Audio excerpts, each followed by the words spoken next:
ابل ورځ یو جرنیل مړ شو مشرف به ورته وي د هغه به اوس قبري دا وګوره الله فرمایي فانظر فسیروا فی الارض وګرځه ځمکه کې فانظر وګوره کیف کان عاقبة المکذبین چې چا زما قانون نه منلو ګمراهي خوښه کړې وه کمو خلقو چې زما قانون نه منلو زما خبره نه منله ځان ته یې خدای وي یا یې بل خدای منلی و د بل چا قانون یې منلی و د بل چا خبرې یې منلې د امریکې په ایما چلېده د اسرائیلو غلام و د انګریز غلام و د افسرانو غلام و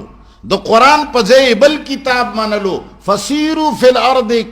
فانظروا کیف کان عاقبة المکذبین دنیا کې وګرځئ د هغو دروغجن کوونکو خلقو انجام لږ وګورئ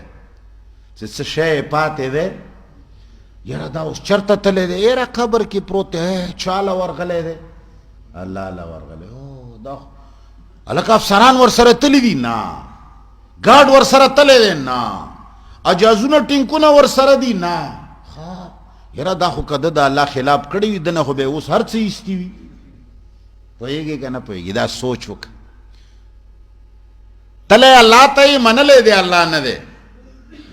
تا چې دنیا کې څوک منلو امریکا دې منله انګریز دې منلو غیر الله دې منلو طاغوت دې منلو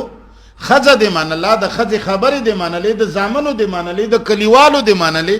د سرکار دې منلې د اغیار دې منلې نو ځان سره سوچ وکړه چې هغه در سره اوس تلیم دي که نه که تلي وي خو بیا کامیاب یې ملګري در سره ډېر دي او که در سره نه وي تلي او ته یوازې تلی وې نو بیا خو ښه پوهېږي چې دښمن ته ګیر شي بیا دې پرېږدي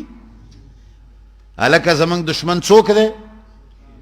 د الله طاقتونه د الله قدرتونه زمونږ دشمنان دي موږ الله سره دوستي نه ده کړې موږ ژوند او یا کاله ژوند موږ د مخلوق په خوښه تېروو پلار رانه ناراضه نشي لور ناراضه نشي کلی ناراضه نشي خلق ناراضه نشي سرکار ناراضه نشي پته ونه لګي اف آی آر را باندې کټ نشي یره جي دا نشمه واغه نشمه دغو نه ځان ساتو خو دا سوچ موږ نه دی کړی چې الله رانه ناراضه نشي د الله قانون مات نشي د مور چې راته کومه خبره کوي دې سره خو الله ناراضه نشي رانه د پلار مې چې کوم طرف ته بلي دې کې الله ما ناراضي دی او که ناراضه دی نو الله فرمایي فانظروا کیف کان عاقبة المکذبین او دا هر څوک کتلی شي هېڅ څوک دې نه ګوري خپل کور دې وګوري